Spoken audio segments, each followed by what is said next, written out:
Pemirsa, kita kembali di program Jika Aku Menjadi, sebuah program kritikan reflektif. Kita tidak sedang mengkritik orang lain, tapi kita sedang mengkritik diri kita sendiri. Bung Edi, bayangkan Bung Edi ada di satu lingkungan, ada satu wilayah yang di situ banyak suku, banyak kelompok, banyak komunitas yang ada di situ. Bayangkan itu sebuah kelompok, sebuah wilayah yang disebut Indonesia Mini. Jika Bung Edi menjadi pimpinan di salah satu institusi di Indonesia Mini, bayangkan Bung Edi menjadi pimpinan, Bung Edi mau menjadi pimpinan yang seperti apa? Baik Bung Wempi, dalam bayangan saya, jika saya menjadi pemimpin di dalam suatu institusi yang penuh dengan keberagaman, dengan berbagai latar belakang suku, agama, ras yang berbeda, saya akan berusaha untuk menjadi pemimpin yang bagaimana caranya saya bisa merangkul semuanya. Saya bisa merangkul semuanya dan saya akan berusaha untuk dalam hal apapun, dalam kegiatan-kegiatan yang dilakukan, itu ada tindakan partisipatif dari semua anggota yang ada, semua paguyupan, suku, ras yang berbeda itu semuanya terlibat di dalamnya. Karena kalau kita berbicara dalam konteks tadi keberagaman Indonesia ini, kalau kita melihat bahwa dalam konteks Indonesia, Indonesia itu tidak akan berdiri dengan nama Indonesia kalau itu kurang satu saja. Misalkan Papua, tanpa Papua maka Indonesia bukanlah Indonesia, atau tanpa Jawa atau tanpa Bali maka Indonesia bukanlah Indonesia. Tapi karena semuanya menjadi satu dari Sabang sampai Merauke, makanya dia disebut Indonesia, dan itu butuh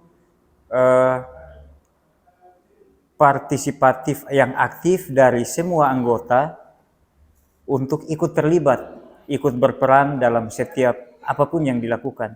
Nah, untuk itu sebagai pemimpin mungkin saya perlu melakukan pendekatan-pendekatan yang lebih ke pendekatan kultural, karena ya kita termasuk di bagian timur, itu lebih banyak lebih ke budaya-budaya yang lebih ini. Jadi pendekatan yang lebih tepat atau lebih cocok itu adalah pendekatan kultural. Dan yang berikutnya adalah sebagai pemimpin di institusi yang Indonesia Mini itu, saya akan berusaha untuk menjadi seorang pemimpin yang mau mendengarkan keluhan dari setiap anggota yang ada. Masalah nanti pengambilan keputusannya seperti apa, tapi saya kira setiap keluhan yang disampaikan itu harus saya terima, harus saya dengarkan. Nah, dari situ saya akan mencari solusi, penyelesaiannya seperti apa, sehingga tidak menimbulkan rasa kecewa, sakit hati, ataupun tersinggung di setiap anggota paguyuban yang ada di dalam institusi yang namanya Indonesia Mini itu. Ya, baik, Bung Edi. Ini kan institusi, Ini kan institusi ya. Kalau Bung Edi berpikir membayangkan itu institusi, dan di dalam institusi itu ada banyak suku. Bagaimana Bung Edi menjadi pimpinan dan supaya tidak ada yang merasa seperti ya bahasa diskriminasi bagaimana Bung Edi bisa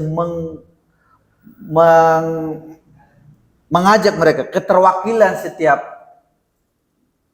pimpinan atau keterwakilan setiap komunitas dalam institusi itu seperti apa? Tentu saja untuk merangkul mereka supaya tetap aktif. Ya seperti tadi saya bilang ya, kita harus melakukan pendekatan-pendekatan dan pendekatan kultural itu sangat penting karena apa?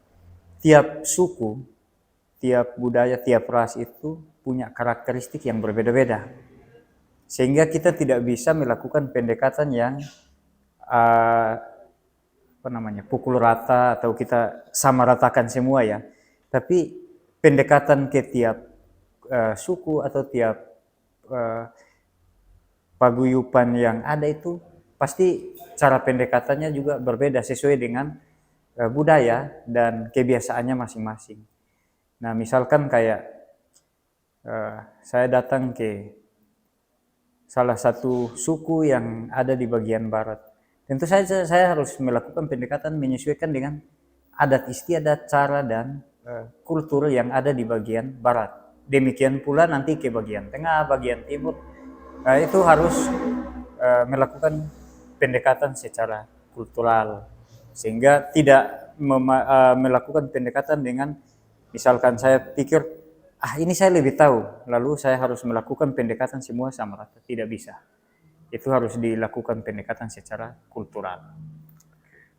Oke, Bung Wempi, saya mau bertanya, seandainya Bung Wempi ini menjadi seorang pendidik atau seorang dosen di dalam sebuah institusi yang namanya Indonesia Mini, yang di dalamnya penuh dengan keberagaman.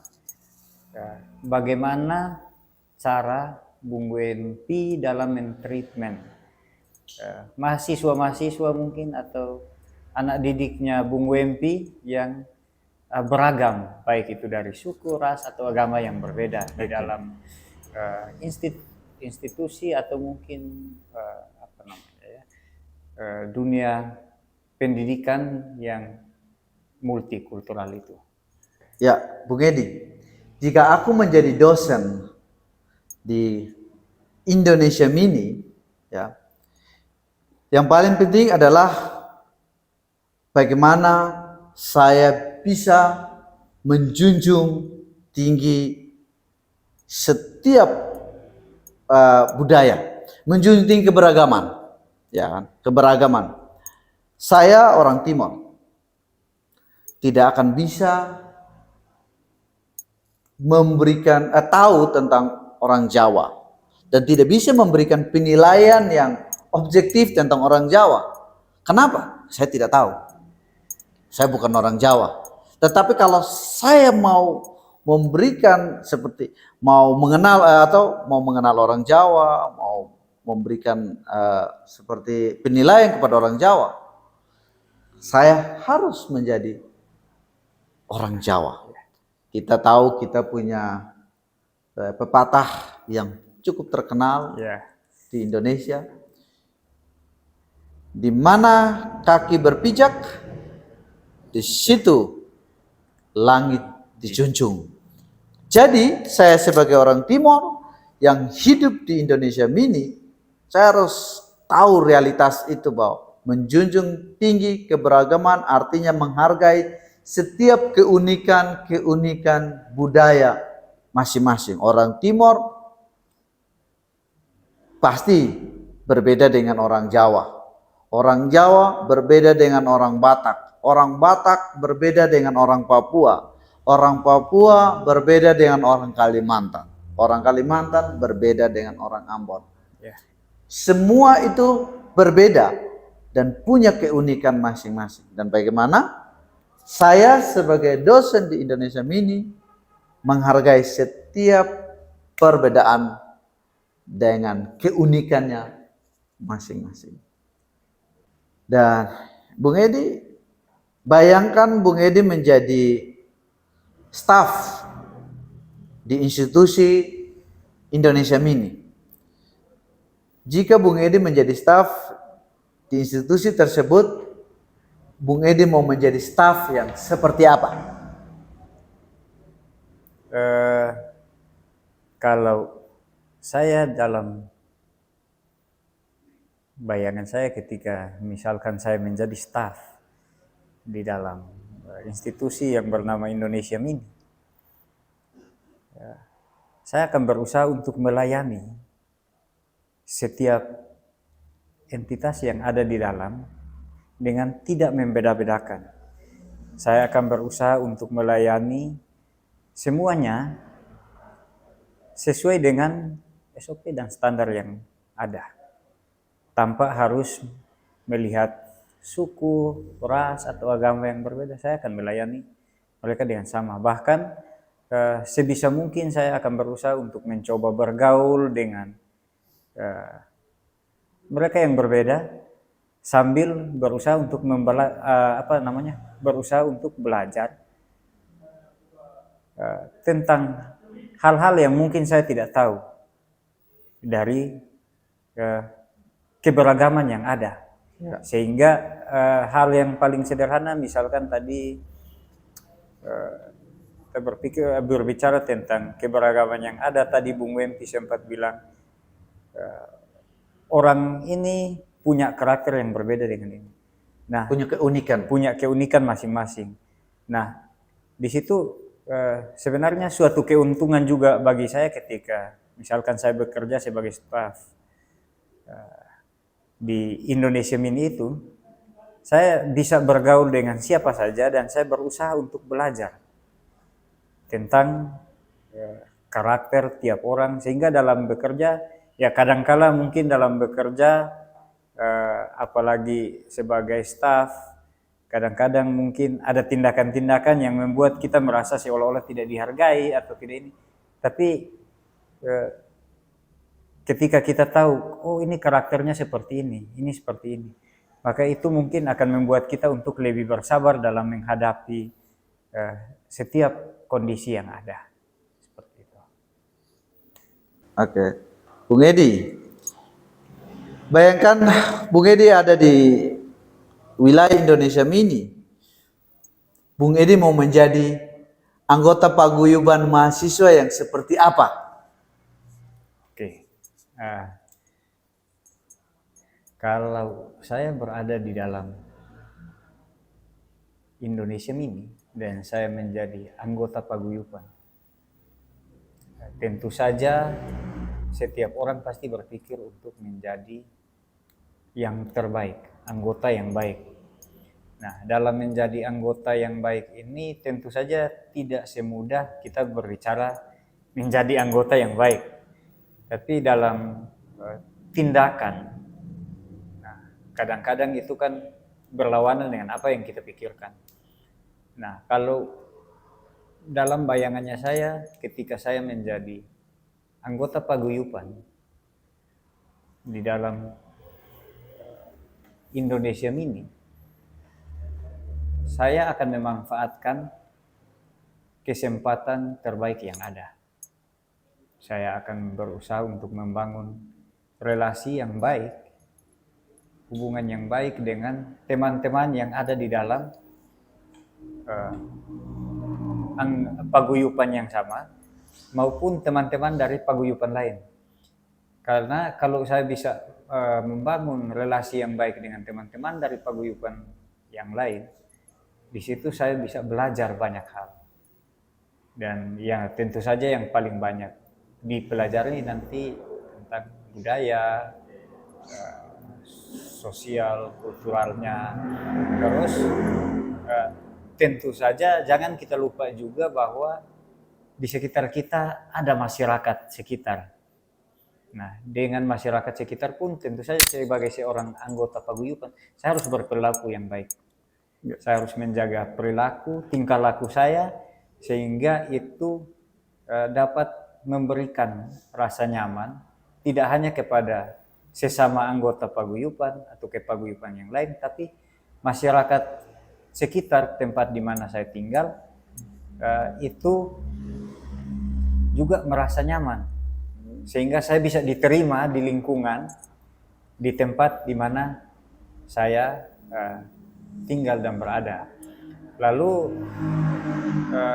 sebagai anggota paguyuban juga, tentu saja saya akan berusaha untuk membangun relasi dengan semua stakeholder yang ada, misalkan dengan pimpinan-pimpinan daerah atau tempat di mana kita tinggal, sehingga kalau misalkan ada hal-hal yang memang menyulitkan bukan hanya untuk diri sendiri tapi untuk teman-teman anggota paguyuban yang lain, itu memudahkan saya dalam berkoordinasi dan berkomunikasi, dan bagi saya itu cukup membantu saya sebagai anggota paguyuban maupun teman-teman anggota paguyuban yang lain. Ya. Kalau Bung Wembi sendiri mungkin? Ya, dan jika aku menjadi anggota paguyuban mahasiswa di Indonesia Mini, pertama saya pasti bangga dong. Iya dong, iya kan? Pasti bangga Indonesia lah. Mini. Saya bisa, tidak harus saya berkeliling Indonesia. Betul. Saya sudah tahu banyak suku, banyak karakter di Indonesia. Jadi saya tidak perlu keliling seluruh Indonesia untuk tahu ini orang Aceh seperti apa, orang Sumatera, Batak seperti apa, orang Jawa seperti apa, orang Ambon, Papua, Kalimantan seperti apa. Cukup ada di Indonesia Mini. Indonesia Mini. Itu saya bangga. Pertama, yang kedua, salah satu keuntungannya Bung ya, kalau ada di Indonesia Mini. Ada di Indonesia Mini. Jadi saya bangga dong. Nah, tentu kebanggaan saya juga bukan hanya kepada keberagaman saja, tapi juga saya juga tidak lupa saya berasal dari suku saya. Betul. Ya, saya bangga sebagai orang Timor. Wah, senang sebagai orang Timor tanpa saya harus merendahkan budaya yang lain, paguyuban yang lain, perkumpulan yang lain. Ya, tetap bangga sebagai paguyuban saya, tapi tanpa meremehkan atau merendahkan paguyuban yang lain. Itu yang kedua. Dan yang ketiga, ya saya jika aku menjadi anggota paguyuban mahasiswa,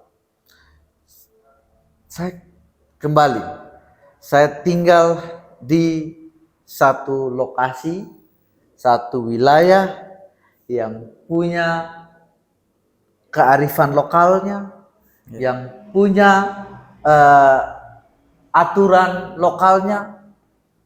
Saya harus hormati. Sekalipun mungkin orang tahu saya di kampung, mungkin punya status sosial yang baik di kampung, tapi itu saya tinggalkan di kampung. Saya bawa ke sini dengan warna baju yang baru, yaitu keberagaman. Jadi, dan ya itu tadi, saya harus menghargai kearifan lokal, aturan yang ada. Jadi Bung Edi bilang stakeholder ya yang pemegang, ada di situ ada RT, RW, ada polisi. Saya harus hargai mereka, karena kalau tanpa mereka saya tidak bisa hidup sebagai masyarakat mahasiswa yang baik di wilayah itu. Ya, sekali lagi saya terakhir, di mana kaki dipijak, di situ langit dijunjung.